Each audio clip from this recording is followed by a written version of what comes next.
Hello बच्चों, कैसे हो। केवीएम के यूट्यूब चैनल में आपका स्वागत है। मैं अजय कुमार विद साइंस। हम पढ़ा रहे हैं चैप्टर नंबर 6 रासायनिक अभिक्रियाएं एवं उत्प्रेरक। तो जैसे कि हमने अब तक इसमें पढ़ा है, हमने कई अभिक्रियाएं पढ़ी, जिनमें से हमने योगात्मक अभिक्रियाएं पढ़ी, अपघटन अभिक्रियाएं पढ़ी, और उसके बाद हम आए थे विस्थापन अभिक्रियाओं पर। उसके बाद द्विविस्थापन अभिक्रियाएं, फास्ट एंड स्लो अभिक्रियाएं। आज हम जो अभिक्रियाएं पढ़ेंगे, रासायनिक अभिक्रियाएं, उनमें जो हम क्या आएंगे, सबसे पहले तो हम लेंगे उत्क्रमणीय और अनुत्क्रमणीय अभिक्रियाएं। उसके बाद उसको कराने के बाद करेंगे ऊष्माक्षेपी और ऊष्माशोषी अभिक्रियाएं, और लास्ट में करेंगे उदासीनीकरण अभिक्रियाएं। तो इन अभिक्रियाओं को आज हम पढ़ेंगे। तो हमारा जो पहला टॉपिक है आज का, वो है उत्क्रमणीय और अनुत्क्रमणीय अभिक्रियाएं। ध्यान से देखें, अच्छी तरह से समझें। तो हमारा टॉपिक स्टार्ट होता है उत्क्रमणीय और अनुत्क्रमणीय अभिक्रियाएं। तो देखो होती क्या है उत्क्रमणीय और अनुत्क्रमणीय अभिक्रियाएं। हमने अब तक रासायनिक अभिक्रियाओं में पढ़ा कि ये जो तीर का निशान दिखाते हैं, ठीक है, ये बताता है कि अभिक्रिया इधर के तीर के निशान के इधर जो होंगे वो होंगे अभिकारक। ठीक है, यानी क्रिया करने वाले। इनको क्या कहते हैं? क्रियाकारक भी कहते हैं। क्रियाकारक भी कहते हैं, यानी जो क्रिया करते हैं आपस में। इंग्लिश में रिएक्टेंट बोलते हैं इनको, रिएक्टेंट। ठीक है, तो अब जब भी आपस में अभिक्रिया करते हैं तो इधर अभिक्रिया चलेगी और एक नया उत्पाद बनता है। इसको क्रियाफल भी बोलते हैं या प्रोडक्ट बोलते हैं। ठीक है, यहाँ तक हमने पढ़ा था ये क्या कहलाती है, एक रासायनिक अभिक्रिया है। अब हम पढ़ रहे हैं रासायनिक अभिक्रियाओं के प्रकार। तो इसमें क्या होता है, ये तीर का निशान ये दर्शाता है कि यहाँ पर जो अभिकारक हैं वो क्रिया करके उत्पाद बना रहे हैं, उधर उत्पाद बन रहा है। तो एक समय ऐसा आता है कि यहाँ पर इनकी सांद्रता यानी इनकी जो मात्रा है वो कम हो जाती है, शून्य हो जाती है, और यहाँ पर उत्पाद में परिवर्तित हो जाती है। यहाँ उत्पाद बनता है, नया प्रोडक्ट बनता है। तो अगर यदि ये उत्पाद वापस इधर आ जाए, है ना, तो इस अभिक्रिया को क्या कहेंगे, इधर तीर का निशान दिखाएंगे।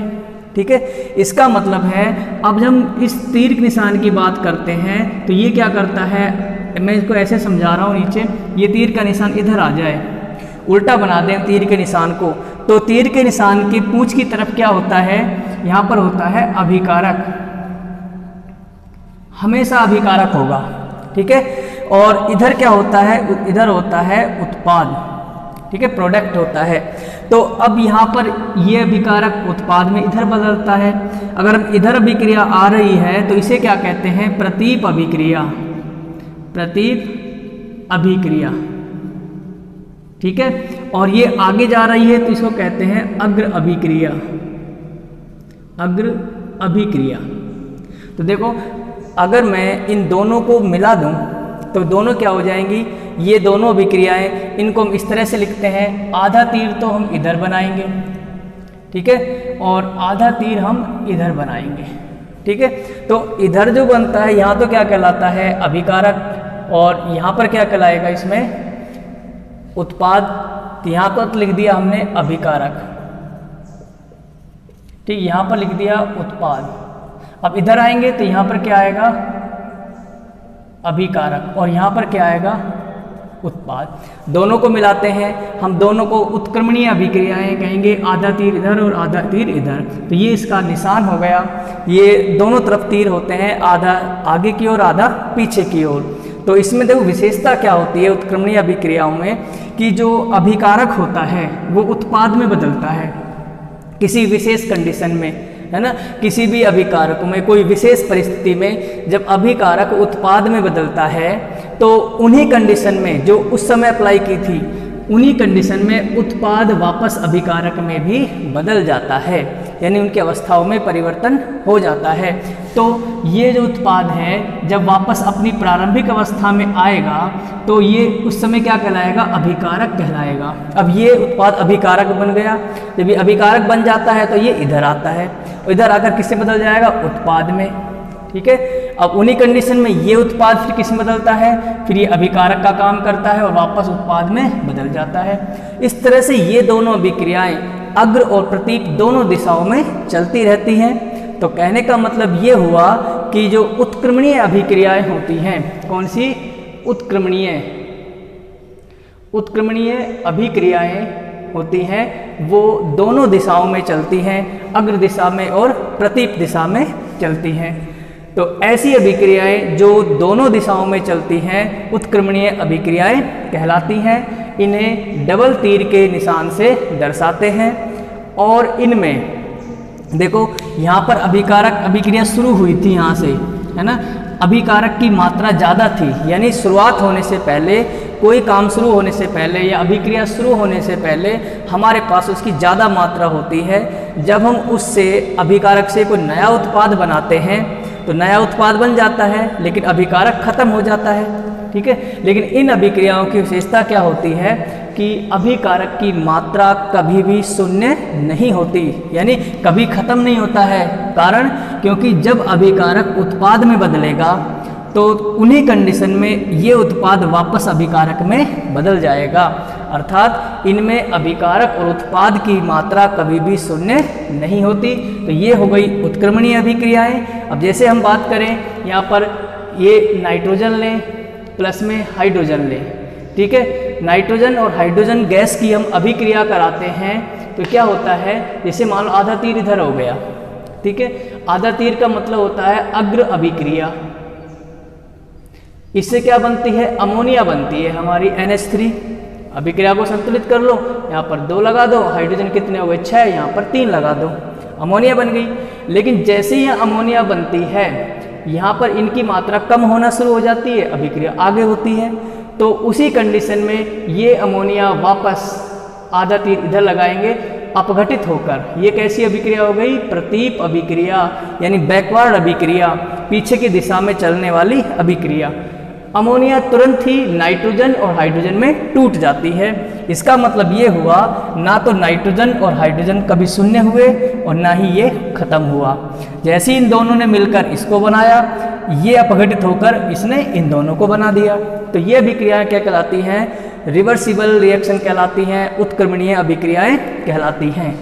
इनके विपरीत जो दूसरी अभिक्रियाएं हम पढ़ेंगे वो क्या होती हैं, अन्य उत्क्रमणीय अभिक्रियाएं होती हैं। जस्ट इनके विपरीत परिभाषा हो जाएगी, यानी ऐसी रासायनिक अभिक्रियाएं जो केवल एक ही दिशा में चलती हैं, यानी एक ही दिशा में चलने का मतलब है कि वो आगे ही जाती हैं और उनको एक तीर के निशान से दर्शाते हैं, अन्य उत्क्रमणीय या इरिवर्सिबल रिएक्शन कहलाती हैं। तो मैं अब डेफिनेशन लिखता हूँ इसकी, उत्क्रमणीय अभिक्रियाएं क्या होती हैं और उनके उदाहरण और उसकी विशेषताएं। तो बच्चों, ये है उत्क्रमणीय अभिक्रियाओं की परिभाषा। क्या होती है, ऐसी अभिक्रियाएं जिनमें अभिकारक क्रिया करके उत्पाद बनाते हैं, क्रिया करके उत्पाद बनाते हैं, उसी समय उन्हीं परिस्थितियों में तथा उसी समय उन्हीं परिस्थितियों में उत्पाद भी अभिक्रिया करके अभिकारकों का निर्माण करते हैं। तो इन्हें उत्क्रमणीय अभिक्रिया कहते हैं, यानी रिवर्सिबल अभिक्रिया कहते हैं। ये अभिक्रियाएं दोनों दिशाओं में, अग्र दिशा और प्रतीप दिशा में संपन्न होती हैं। इनमें कभी भी अभिकारकों की मात्रा शून्य नहीं होती। ये जो देखो, ध्यान से देखने की बात है कि ये अभिक्रियाएं दोनों दिशाओं में होती हैं। इन्हें दोनों ओर अर्ध तीर यानी आधे तीर इस तरह से प्रदर्शित करते हैं। ये दो अभिक्रियाओं के मिलने से बनती हैं, जिन्हें अग्र अभिक्रिया और प्रतीप अभिक्रिया कहते हैं, यानी फॉरवर्ड रिएक्शन और बैकवर्ड रिएक्शन। अब जैसे मान लो मैं कोई एक अभिकारक लेता हूँ A प्लस में B, दोनों अभिक्रिया करते हैं, ये दोनों क्या कहलाते हैं, अभिकारक हैं। क्या है ये, अभिकारक, यानी क्रिया करने वाले। दोनों अभिक्रिया करते हैं तो अभिक्रिया संपन्न होती है, आगे की ओर चलती है। ठीक है, तो अब इसमें क्या होगा, इसे कहते हैं आगे की ओर चलने वाली अभिक्रिया को अग्र अभिक्रिया ठीक है, आगे चलने वाली। तो ये क्या बनाती है, C और D एक नया उत्पाद बनाती है, यानी प्रोडक्ट बना दिया इसने, उत्पाद बना दिया। अब जैसे ही देखो हमें जितना उत्पाद बनना था जो कंडीशन में बन गया, वापस अब वही कंडीशन रहेगी। जैसे मान लो ठंड है या कोई भी अभिक्रिया है, कोई परिस्थिति है, गर्म कर रहे हैं या कुछ कर रहे हैं, तो ये उत्पाद वापस से अभिक्रिया करने लगेगा और AB बना लेगा। तो इसका मतलब ये हुआ कि ये जैसे उत्पाद बना तुरंत ये इसमें बदल जाता है, अर्थात अभिक्रिया में इनको ये कभी भी खत्म नहीं होने देता, यानी इनमें कभी भी अभिकारकों की मात्रा शून्य नहीं होती, यानी खत्म नहीं होता। अब जैसे हम इसके विपरीत पढ़ें, हम कोई अभिक्रिया कर रहे हैं, ठीक है, हमने दूध लिया, उसमें जामुन डाला और उससे दही बना दिया, ठीक है। अब दही बन गया, दही एक नया प्रोडक्ट है, ठीक है। अब वापस से दही को हम उन्हीं परिस्थिति में जामुन दोबारा डाल दो, क्या हम दूध बना सकते हैं? नहीं बना सकते। क्यों? क्योंकि दूध तो खत्म हो गया। यानी ये कह सकते हैं दूध क्या था, वहाँ पर अभिकारक था। यानी यहाँ पर जैसे मान लो ये लिखे हैं दूध है, इसमें हमने जामुन मिलाया और ये दही बन गया, ठीक है। कोई भी परिस्थिति हुई, ये अगर अभिक्रिया हुई, आगे गई है अभिक्रिया, तो ये हमारा क्या था, अभिकारक था, और ये हमारा क्या हो गया, उत्पाद हो गया। अब इस अभिक्रिया में ये दूध अभिकारक है, इसकी मात्रा शून्य हो गई, यानी खत्म हो गया। अब वापस से दूध नहीं बन सकता, वो दही ही रहेगा, यानी अभिक्रिया आगे ही जाएगी, वापस नहीं आएगी। जबकि इन अभिक्रियाओं में ऐसा नहीं होता है। अब जैसे हम पानी की बात करें, यहाँ पर ये जल है, ठीक है, H2O इसका फॉर्मूला होता है। हम इसको आगे क्या मानो जल है, ये बर्फ कंडीशन में है, यानी ठोस अवस्था में है, सॉलिड है ये, ठीक है। हम इसको गर्म करते हैं, जब इसको गर्म करेंगे तो ये H2O ही बनाएगा, है ना। किस में बदल जाएगा, द्रव में बदल जाएगा, लिक्विड में बदल जाएगा, ये L में बदल जाएगा, ठीक है। अब ये क्या होगा, द्रव, अब इसको हम ठंडा करेंगे तो वापस से बर्फ भी बन जाएगी, इस अभिक्रिया इधर भी आ जाएगी। यानी इसको क्या करते हैं, ठंडा करते हैं तो ये वापस से बर्फ बना लेगा। तो इसका मतलब ये हुआ कि जो H2O था वो कभी ख़त्म ही नहीं हुआ, जैसे ही वो द्रव में बदला तुरंत ठंडा किया और वापस से बर्फ को बना लिया। तो इसमें क्या हुआ कि कभी भी अभिकारकों की मात्रा शून्य नहीं होती और ये कभी भी ख़त्म नहीं होता। तो यहाँ पर ये एक अभिक्रिया हमने लिख दी है, ये क्या है, अग्र अभिक्रिया। मैंने कहा है ये दो अभिक्रियाओं के मिलने से बनती हैं, जिन्हें अग्र अभिक्रिया व प्रतीप अभिक्रिया कहते हैं। ये अभिक्रिया यहाँ से शुरू होती है, यहाँ पर ख़त्म हो रही है, ठीक है। कुछ समय बाद उन्हीं परिस्थिति में ये अभिक्रिया वापस आएगी, यानी इधर जो तीर का निशान दिखाएंगे तो यहाँ पर क्या बनाएगा, A और B, तो यहाँ पर क्या होगा, C प्लस में D। तो CD अब यहाँ पर क्या है, ये है अभिकारक, क्या है, ये अभिकारक है। और CD जब आपस में अभिक्रिया करती है तो ये किस में बदल जाएगी, ये AB में बदल जाती है, यानी उत्पाद में बदल जाती है। अब यहाँ पर दोनों अभिक्रिया करेंगे तो ये क्या बन जाएगा हमारा, यहाँ पर उत्पाद। ये अभिक्रिया कौन सी हो गई, ये हो गई प्रतीप अभिक्रिया, यानी पीछे की दिशा में चलने वाली अभिक्रिया, ठीक है। अब हम दोनों को मिला देते हैं तो हमारा आधा तीर इसका और आधा तीर इसका हो जाता है। इसे हम क्या कहेंगे, इस अभिक्रिया को हम ऐसे लिख सकते हैं, या A प्लस में B, तीर का निशान आधा इधर और आधा इधर, यहाँ पर लिख दिया हमने C प्लस में D, ठीक है। तो ये हमारी क्या हो गई, उत्क्रमणीय अभिक्रिया हो गई। क्या हो गई ये, उत्क्रमणीय अभिक्रिया, उत्क्रमणीय अभिक्रिया हो गई, ठीक है। इसको ये अभिकारक का काम करता है जब ये वाला तीर होता है, ऊपर के लिए ये उत्पाद बन गया, नीचे के तीर के लिए ये अभिकारक हो गया और ये उत्पाद में बदल गया। इस तरह से ये अभिक्रिया दोनों दिशाओं में चलती है। जहाँ तक है ये समझ में आ गया होगा। अब हम इसके कुछ एग्जाम्पल्स करते हैं जो एग्जाम में आते हैं, जिनको करना है। ऐसे एग्जाम्पल लेंगे जो बार बार रिपीट करने ना पड़े। तो मैं इसको स्क्रीनशॉट ले लो आप इसका। यहाँ पर ये दो अभिक्रियाओं के मिलने से बनी है। पहली अभिक्रिया ये हो गई और दूसरी अभिक्रिया ये हो गई। अग्र अभिक्रिया और प्रतीप अभिक्रियाएं मिलकर क्या बनाती हैं, उत्क्रमणीय अभिक्रियाएं कहलाती हैं।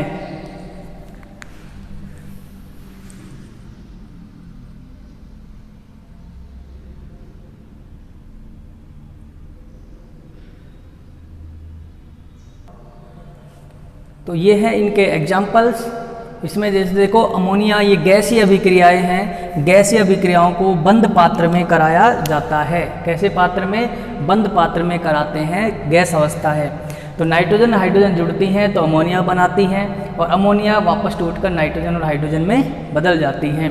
तो इनमें ना तो अभिकारक कभी ख़त्म होता है और ना ही प्रोडक्ट कभी ख़त्म होता है।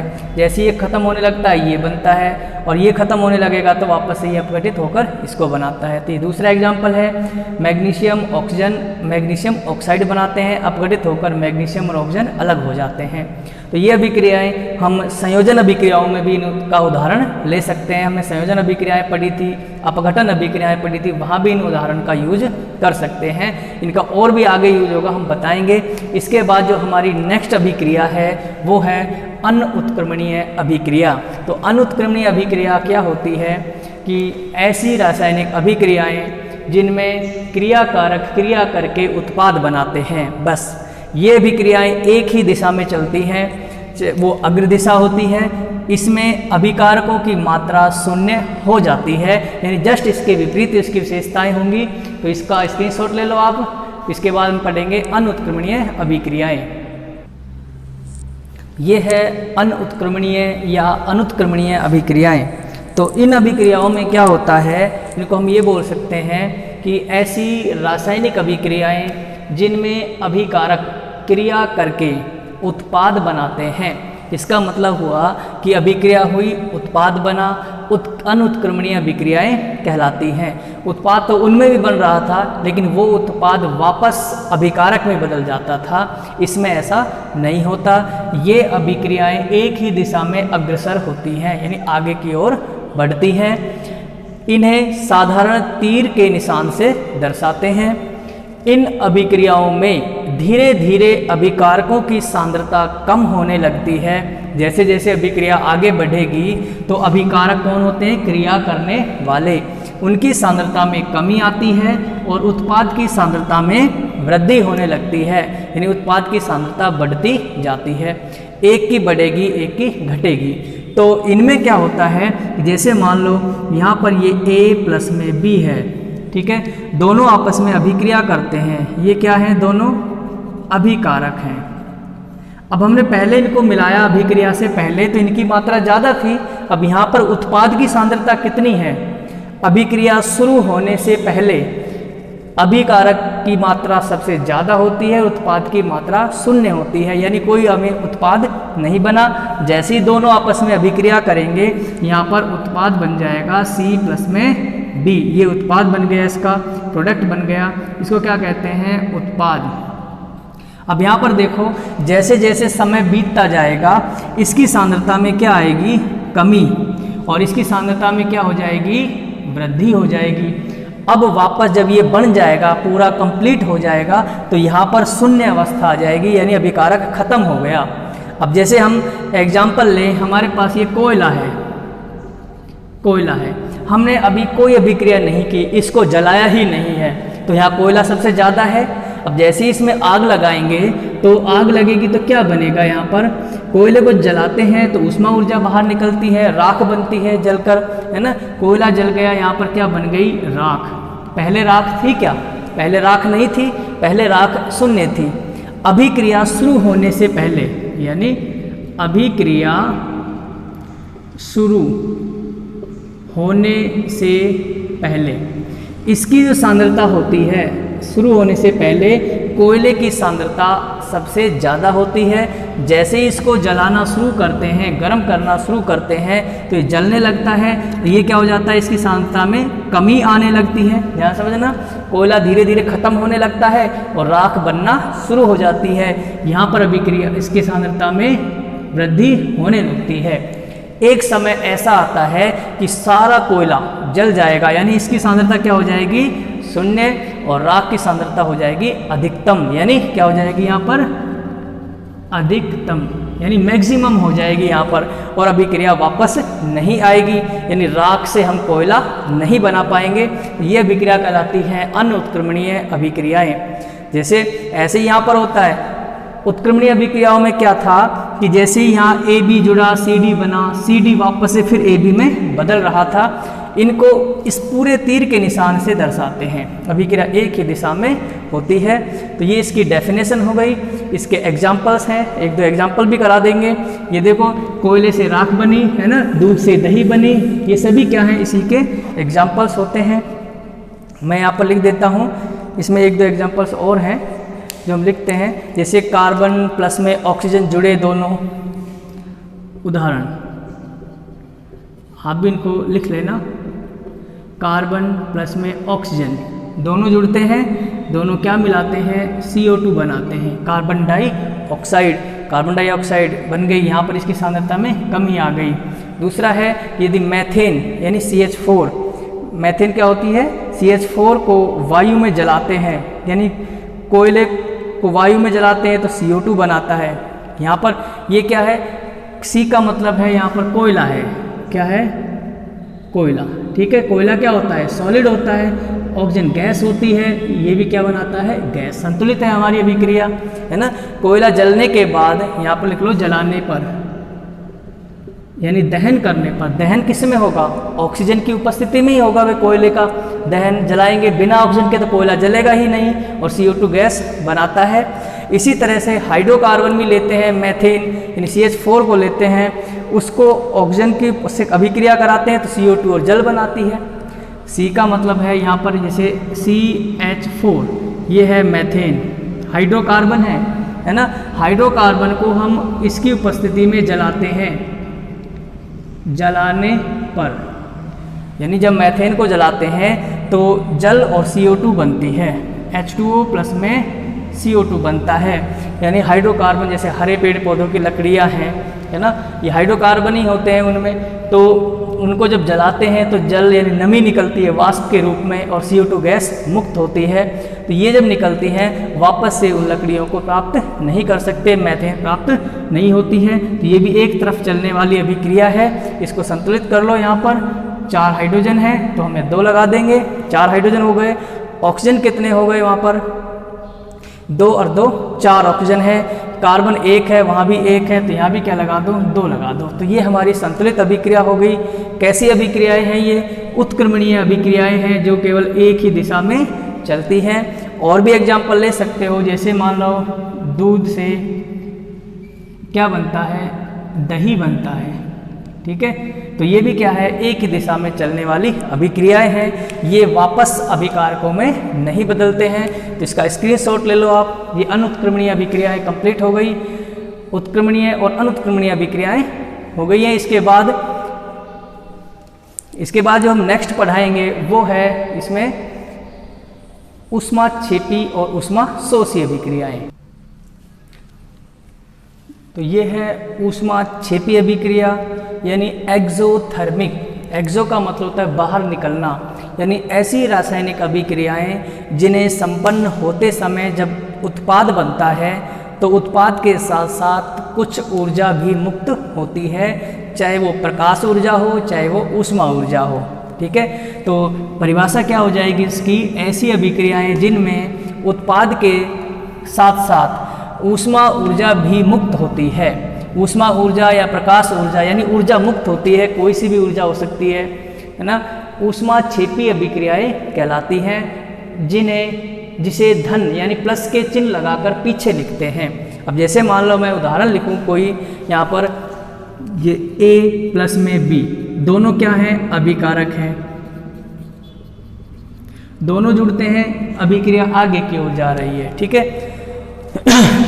दोनों क्या बनाते हैं, C और D, ये क्या बना, उत्पाद बना, प्रोडक्ट बन गया, ठीक है। अब प्रोडक्ट के साथ साथ एक प्लस का चिन्ह लगाकर हम यहाँ पर क्या लिख देते हैं, ऊर्जा और लिख देते हैं। तो ये प्लस का चिन्ह है जो ऊर्जा है, ये क्या दर्शाती है कि इसमें ऊर्जा बाहर निकल रही है। जब दो A और B आपस में जुड़ रहे हैं तो एक C और D नया उत्पाद बन रहा है जिसके दौरान ऊर्जा मुक्त हो रही है। यानी जैसे हम कोई भी एग्जाम्पल और ले सकते हैं यहाँ पर, तो देखो ऊष्माक्षेपी, इसमें अगर हम इस ऊर्जा को आगे लिखते हैं, यानी ऊर्जा को आगे लिखेंगे तो माइनस लगा के लिखेंगे और इसको पीछे लिखेंगे तो यहाँ पर प्लस लगाकर लिखते हैं। तो जैसे हम नाइट्रोजन प्लस में हाइड्रोजन को, वही उदाहरण ले रहा हूँ, देखो बार बार ये रिवर्सिबल अभिक्रिया का उदाहरण था, है ना। तो यहाँ पर ये, ताकि आपको ज़्यादा एग्जाम्पल याद ना करने पड़े, इसी से काम चला लो। ये संयोजन अभिक्रिया में भी आता है और रिवर्सिबल अभिक्रिया में भी आता है और ऊष्माक्षेपी में भी यूज कर सकते हैं इसको। मैं यहाँ लिख रहा हूँ उत्पाद बन गया हमारा NH3।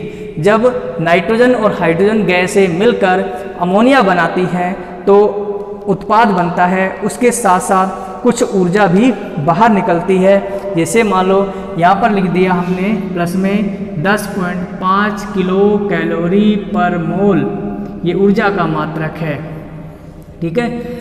ये बाहर मुक्त होती है तो प्लस से दर्शाया गया इसको, प्लस आगे, ठीक है। इसका मतलब बाहर निकली, जैसे ही अमोनिया बना इसको संतुलित कर दो यहाँ पर, 3 दूनी 6। तो संयोजन अभिक्रिया भी है, रिवर्सिबल अभिक्रिया भी है और ऊष्माक्षेपी अभिक्रिया में भी इस उदाहरण का यूज कर सकते हो आप। अब यहाँ पर देखो हमने प्लस ऊर्जा लिखा है, ठीक है। अगर मान लो आपको ये एग्जैक्ट याद नहीं है कि कितनी ऊर्जा मुक्त होगी, 10.5 होगी या कितनी होगी, तो आप सीधा यहाँ पर ऊर्जा भी लिख सकते हो। क्या लिख सकते हो कि मुक्त होने वाली क्या है, ऊर्जा है, ये पता नहीं कितनी ऊर्जा है, ठीक है, उससे भी काम चल जाएगा। तो ये हो गई ऊष्माक्षेपी अभिक्रिया।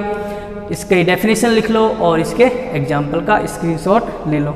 एक एक एग्जाम्पल बहुत हैं इनके लिए। इसके बाद हम करेंगे, जैसे मानो और भी होती है, जैसे हम कार्बन उसका कैल्शियम ऑक्साइड का लें CaO+ में, हम इसमें H2O मिला देते हैं। आपने CO का मतलब समझा है? CA का मतलब होता है बिना बुझा चूना, बिना बुझा चूना, जो जिसको हम कली के टंटे बोलते हैं। यदि हम उसमें पानी डाल देते हैं तो क्या होता है, कैल्शियम हाइड्रोक्साइड बनता है, कैल्शियम हाइड्रोक्साइड बनता है। और प्लस में क्या बाहर निकलती है, ऊष्मा ऊर्जा, यानी ऊष्मा ऊर्जा, यानी ऊर्जा भी लिख सकते हो आप यहाँ पर। ये ऊर्जा बाहर निकली, तो ऊर्जा बाहर निकली तभी तो वो पानी गर्म हो जाता है। जो दूधिया पानी बनता है, कैल्शियम हाइड्रोक्साइड का पानी बनता है, वो गर्म हो जाता है। हमने देखा होगा कि जब हम क्या करें, जैसे हम कोई सर्फ ले लें, ठीक है, या कोई डिटर्जेंट ले, कोई भी सर्फ का हो, एरियल का हो, कोई सा भी हो, है ना। हम जब डिटर्जेंट को हाथ में लेते हैं, ठीक है, तो हाथ में क्या होगा, नमी से कुछ समय बाद वो पिघलने लगता है और हमारा हाथ गर्म हो जाता है। तो हमारा हाथ गर्म क्यों हुआ, क्योंकि जब वो डिटर्जेंट हमारे हाथ की जो ऊष्मा थी, हीट थी, उसको उसने शोषित कर लिया, ग्रहण कर लिया अपने अंदर। तो शोषित करने के बाद क्या हो गया, वो गर्म हो गया, ऊष्मा को उसने बाहर निकाला। तो बाहर निकाला तो हमारा हाथ गर्म महसूस होने लगता है। तो वो एक तरह से ऊष्माक्षेपी अभिक्रिया का उदाहरण होता है।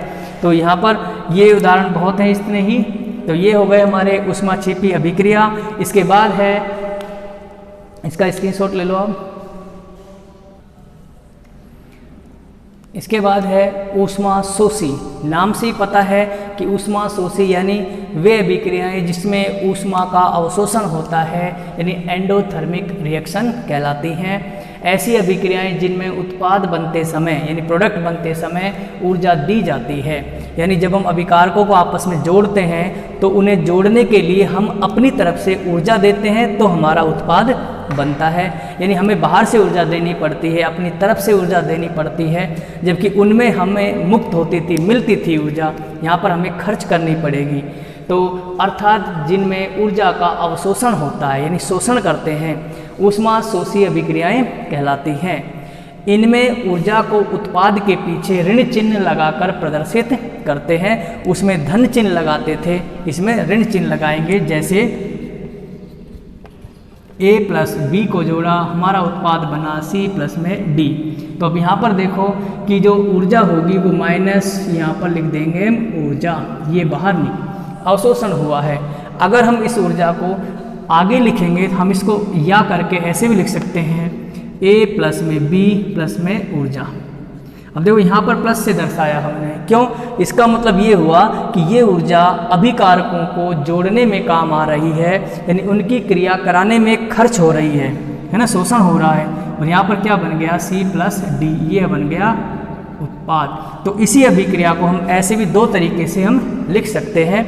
ऐसे हम उसमें लिख सकते थे, उसमें क्या करते थे, यहाँ पर A प्लस में B क्या बना था, C प्लस में D, यहाँ हमने लिखा था ऊर्जा, ठीक है। इस अभिक्रिया को ऐसे भी लिख सकते हैं, A प्लस में B माइनस ऊर्जा, ठीक है, ऐसे C प्लस में D। ये हमारा क्या बन गया, उत्पाद। तो ये तो थी कौन सी, ऊष्मा क्षेपी अभिक्रिया, ये है ऊष्मा शोषी अभिक्रिया। दोनों में अंतर देखो, अगर हम यहाँ पर माइनस ऊर्जा लिखेंगे, अगर इसको आगे लिखना हो, तीर के निशान के इधर लिखना हो तो प्लस ऊर्जा करके लिखेंगे, तो भी क्या कहलाएगी, ऊष्मा शोषी ही कहलाएगी।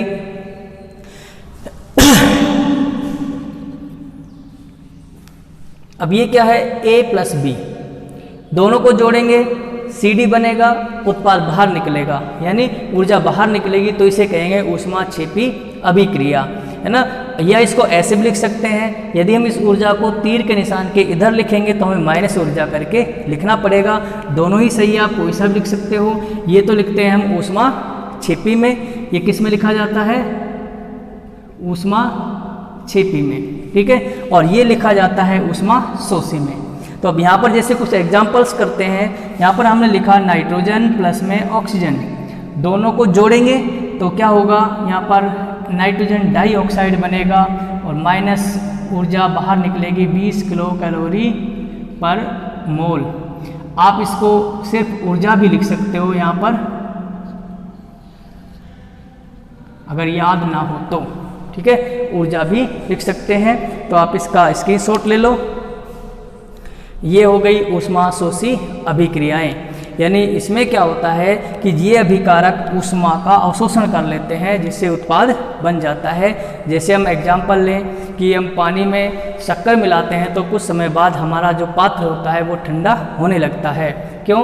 क्योंकि जो पानी और शक्कर होती है वो ऊष्मा को अवशोषित कर लेते हैं, जिससे पात्र ठंडा हो जाता है। इसका स्क्रीनशॉट ले लो आप। इसके बाद लिखते हैं उदासीनीकरण अभिक्रिया, यानी इसके बाद हम पढ़ेंगे न्यूट्रलाइजेशन रिएक्शन को, यानी उसको क्या बोलते हैं, उदासीनीकरण अभिक्रिया, ठीक है। इसका डिटेल और उसमें अम्ल और क्षार में भी पढ़ेंगे हम। ये अभिक्रियाओं के प्रकार पढ़ रहे हैं, वहाँ भी आएगी, इंपॉर्टेंट अभिक्रिया है। तो इसमें क्या होता है, उदासीन, यानी दो चीज़ें होती हैं, अम्ल और क्षार, ठीक है। जब अम्ल के गुण होते हैं, ये स्वाद में खट्टे होते हैं, खुरदरे होते हैं, प्लस में क्षार की अभिक्रिया कराते हैं, ये चिकने होते हैं, कड़वे होते हैं स्वाद में। इसमें H+ आयन मुक्त होते हैं, इसमें OH- आयन मुक्त करते हैं, वो क्षार कहलाते हैं। यदि हम इन दोनों को मिला दिया जाए तो ये दोनों क्या बनाते हैं, यहाँ पर लवण बनाएंगे और प्लस में जल बाहर निकलेगा। तो ये जो अभिक्रिया है ये क्या कहलाती है, उदासीनीकरण अभिक्रिया, उदासीनीकरण कहलाता है। यानी उदासीनीकरण में क्या होता है कि अम्ल क्षार के गुणों को नष्ट कर देता है और क्षार अम्ल के गुणों को नष्ट कर देते हैं, यानी ख़त्म कर देते हैं। तो इनको दोनों को मिलाने से क्या बनता है, यहाँ पर लवण और जल बनते हैं। जैसे हम कोई भी अम्ल में उदाहरण लें, हमारा हाइड्रोक्लोरिक अम्ल, ये क्या है, HCl अम्ल है, ठीक है। ये अभिक्रिया करता है सोडियम हाइड्रोक्साइड NaOH, ये क्या है नाम इसका, सोडियम, पूरा ही नाम लिख देते हैं, सोडियम हाइड्रोक्साइड, सोडियम हाइड्रोक्साइड। ये है हमारा हाइड्रोक्लोरिक अम्ल, इसको हाइड्रोजन क्लोराइड बोलते हैं, हाइड्रोजन क्लोराइड, ठीक है। इसको हाइड्रोक्लोरिक अम्ल भी बोलते हैं, हाइड्रोक्लोरिक अम्ल। तो इसी नाम से इसको ज़्यादा जानते हैं भाई, हाइड्रोक्लोरिक अम्ल के नाम से इसको ज़्यादा जानते हैं। तो ये हाइड्रोक्लोरिक अम्ल है, अम्लीय प्रकृति है। जब ये अपघटित होता है तो H+ आयन मुक्त करता है, ये अपघटित होता है तो OH आयन मुक्त करता है। यानी इसका धनायन, इसका ऋणायन दोनों मिलकर क्या बना लेंगे, H और OH मिलकर क्या बनाएंगे, जल, H2O बना लेते हैं। और बाकी क्या बचे, Na और Cl, ये दोनों मिलते हैं तो दोनों की अभिक्रिया होती है। तो ये बन गया NaCl और प्लस में H2O, ये हो गया सोडियम क्लोराइड। इसको लवण बोलते हैं, लवण है। लवण का मतलब होता है ना अब इसमें अम्ल का स्वाद है और ना ही क्षार का स्वाद है, ये उदासीन हो गया। और यहाँ पर लास्ट में क्या मुक्त होगा, जल मुक्त होगा। और ये अभिक्रिया क्या कहलाएगी, उदासीनीकरण अभिक्रिया कहलाती है, उदासीनीकरण अभिक्रिया कहलाती है। तो इसकी डेफिनेशन क्या हो गई कि इसकी डेफिनेशन में हम लिखते हैं कि जब किसी अम्ल व क्षार को मिलाया जाता है तो क्या होता है। अब यहाँ पर देखो कि जैसे ये डेफिनेशन है उदासीनीकरण अभिक्रिया, जब किसी अम्ल व क्षार को मिलाया जाता है तो लवण व जल बनते हैं। इस अभिक्रिया को उदासीनीकरण अभिक्रिया कहते हैं। तो ये अभिक्रिया की विशेषता क्या होती है कि जब अम्ल और क्षार आपस में मिलते हैं तो अम्ल क्षार के व क्षार अम्ल के गुणों को नष्ट कर देता है, यानी उनकी ये दोनों की विशेषताएं हैं ख़त्म हो जाती हैं, जिससे क्या बनते हैं, नष्ट हो जाएंगे तो लवण और जल बनेंगे। ठीक है। अम्ल से हाइड्रोजन आयन मुक्त होता है, कौन सा आयन, हाइड्रोजन आयन मुक्त होता है। व क्षार से हाइड्रोक्साइड आयन ऋणायन मुक्त होता है, जो मिलकर परस्पर जुड़कर जल का अणु बनाते हैं, यानी वाटर मॉलिक्यूल्स बनाते हैं, जल का निर्माण करते हैं। तो कैसे अभिक्रिया होगी, जैसे मान लो ये हो गया हमारा अम्ल, ठीक है, इसको डब्बे में बंद कर दिया, प्लस में क्षार की अभिक्रिया कराई, इसको भी डब्बे में बंद कर दो, दोनों अभिक्रिया करते हैं। अभिक्रिया कौन सी हो गई, उदासीनीकरण अभिक्रिया हो गई। और यहाँ पर क्या बना, लवण और जल। ये हमारा क्या है, यहाँ पर ये विलयन बन गया, यानी उत्पाद। ठीक है। और ये क्या है, हमारा अभिकारक है। क्या है, अभिकारक। ये तो हम पढ़ते ही आ रहे हैं। अब ये लिखा क्यों है, इसलिए बता रहा हूँ मैं, क्योंकि जब अम्ल क्षार के गुणों को नष्ट करेगा, क्षार अम्ल के गुणों को नष्ट करेगा तो लवण बनेगा। लवण में ना तो अम्ल का स्वाद आएगा ना ही क्षार का स्वाद आएगा, और साथ में जल भी मिला होगा उसमें, तो दोनों मिलकर एक विलयन बनाते हैं। अब इस विलयन की पीएच कितनी होगी, ये जो बनने वाला विलयन है, अगर मान लो ये प्रबल अम्ल है और ये भी प्रबल क्षार है, तो विलयन की पीएच यदि 7 होती है, पीएच यदि 7 होती है तो वो क्या होता है, उदासीन। ठीक है। अब पीएच में वृद्धि हो या कमी हो, उस आधार पर विलयन अम्लीय विलयन भी हो सकता है, क्षारीय भी हो सकता है और उदासीन भी हो सकता है। तो यहाँ तक का स्क्रीनशॉट ले लो आप। अभी बताएंगे कि उदासीन कौन सा है। जब प्रबल अम्ल प्रबल क्षार अभिक्रिया करते हैं तो क्या बनता है, दुर्बल क्षार दुर्बल अम्ल अभिक्रिया करेंगे तो क्या बनेगा, और यदि इनका विपरीत क्रम ले लें तो क्या बनेगा। इसका स्क्रीनशॉट ले लो आप। यहाँ पर उदाहरण में देखिए कि जब प्रबल अम्ल और प्रबल क्षार अभिक्रिया करते हैं तो यहाँ पर क्या बनता है, लवण और जल। तो ये लवण और जल कैसा होगा, ये होता है उदासीन। और उदासीन विलयन की क्या होती है, पीएच होती है 7। ठीक है। जैसे हम एग्जाम्पल लें इसका, NaC यहाँ पर लिया प्रबल अम्ल यानी स्ट्रॉन्ग है ना, HCl लिया, H2SO4 लिया, ये सब प्रबल अम्ल होते हैं। क्षार लिया NaOH, दोनों प्रबल हैं। ये तो क्या है, प्रबल क्षार है और ये प्रबल अम्ल है, दोनों अभिक्रिया करते हैं, NaCl और प्लस में H2O बनाते हैं। तो इस विलयन का पीएच कितना होता है, ये कैसा है, उदासीन होता है।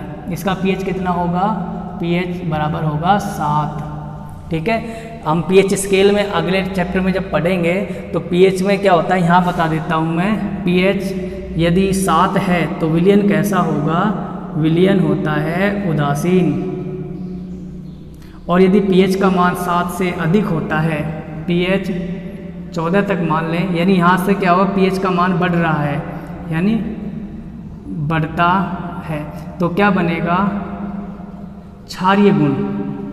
और यदि 7 से कम होगा यानी 0 तक होगा तो यहाँ पर क्या होता है, पीएच का मान कम होता है, तो यहाँ पर क्या बढ़ेगा, अम्लीय गुण। ठीक है, बीच में उदासीन है। जैसे जैसे pH कम होती चली जाएगी तो उसमें अम्लीय गुण बढ़ने लगेंगे और क्षारीय गुण कम होंगे। जैसे pH का मान 7 से बढ़ना शुरू हो जाएगा तो उसमें क्षारीय गुण अधिक होने लगते हैं। तो इसी स्केल के आधार पर हम इसको उदाहरण लिख रहे हैं। ये तो हो गया प्रबल अम्ल और प्रबल क्षार का एग्जाम्पल। दूसरा है, यदि हम यहाँ पर लें प्रबल अम्ल प्लस में दुर्बल क्षार, ये कमज़ोर है, ये मजबूत है, दोनों अभिक्रिया कराते हैं तो यहाँ क्या बनता है, लवण प्लस में जल। अब इसकी pH क्या होगी, pH बराबर क्या होगी, इसकी 7 से कम होती है, pH होगी 7 से कम। अब 7 से कम होना शुरू होती है तो उसमें एक ऐसा व्यवहार आ जाता है, अम्लीय लक्षण आने लगते हैं। तो यहाँ पर उदाहरण लेते हैं, प्रबल अम्ल में तो हम यही ले लेंगे HCl, ठीक है। इसकी अभिक्रिया कराते हैं सोडियम अमोनियम हाइड्रोक्साइड से करा दो, दुर्बल होता है NH4OH। दुर्बल क्षार है, नाम क्या है इसका, अमोनियम हाइड्रोक्साइड। इसका नाम तो पता ही है, हाइड्रोक्लोरिक अम्ल होता है। दोनों अभिक्रिया करते हैं तो यहाँ पर क्या बनता है, अमोनियम क्लोराइड प्लस में H2O। तो ये जो विलयन बना है ये कैसा होगा, इसकी pH क्या होगी, 7 से कम होती है। यानी ये जो विलयन है इसमें थोड़ा कैसा गुण होता है, ये अम्लीय प्रकृति का होता है, अम्लीय गुण पाया जाता है इसमें। क्लियर है। जैसे देखो अम्लीय गुण किसके कारण है, अम्ल के, प्रबल है, ताकतवर है, ये अपना गुण इस पर जाहिर कर देता है। H आयनों की सांद्रता यहाँ पर ज़्यादा होती है तो इसमें अम्लीय गुण आ जाता है। तो ये तो क्या हो गया, अम्लीय विलयन का, ठीक है, 7 से कम हो गई। ये है हमारा उदासीन का। इसके बाद हम उल्टा करें, इसमें जो दूसरा एग्जाम्पल लें, अब हम क्या करते हैं कि अम्ल को दुर्बल कर देते हैं। कैसा लें, दुर्बल अम्ल, यानी कमजोर अम्ल है, ठीक है। अभिक्रिया कर रहा है प्रबल क्षार से अभिक्रिया करता है। अभिक्रिया आगे की ओर बढ़ती है, उदासीनीकरण होता है। तो यहाँ पर क्या बनता है, लवण और जल बनता है।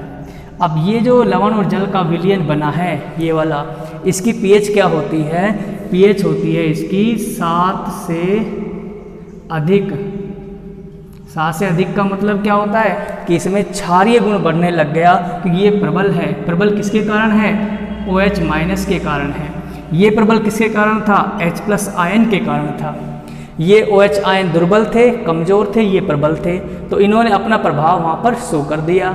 अब यहाँ पर ये H+ आयन दुर्बल है तो दुर्बल अम्ल लिया हमने, एसिटिक अम्ल CH3COH, क्या बोलते हैं, एसिटिक अम्ल। ये अभिक्रिया करता है प्रबल क्षार, NaOH ले लो, NaOH, प्रबल क्षार से। तो प्रबल क्षार से जब अभिक्रिया करता है तो ये क्या बनाता है, सोडियम एसीटेट बनाता है, यानी CH3COONA प्लस में H2O, नाम हो गया इसका सोडियम एसीटेट। सोडियम एसीटेट, ये जो विलयन बना है ये कैसा होगा, इसकी pH क्या होगी, pH होगी 7 से अधिक, यानी इसमें क्षारीय गुण होंगे। इस विलयन में क्या होंगे, क्षारीय गुण होते हैं। तो इसका एग्जाम्पल है, ये हमारा पहला एग्जाम्पल हो गया, ये हमारा दूसरा हो गया और ये तीसरा हो गया।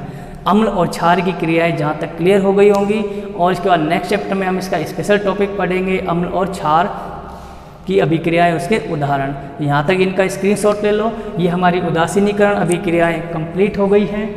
तो ये हमारे जो आज के गोल थे, आज का हमारा जो टॉपिक था, क्या था कि पहला तो क्या था, उत्क्रमणीय अनुत्क्रमणीय अभिक्रियाएं, ठीक है। उसके बाद हमने पढ़ी थी ऊष्माक्षेपी और ऊष्माशोषी अभिक्रियाएं, और लास्ट में हमने पढ़ा उदासीनीकरण अभिक्रियाएं।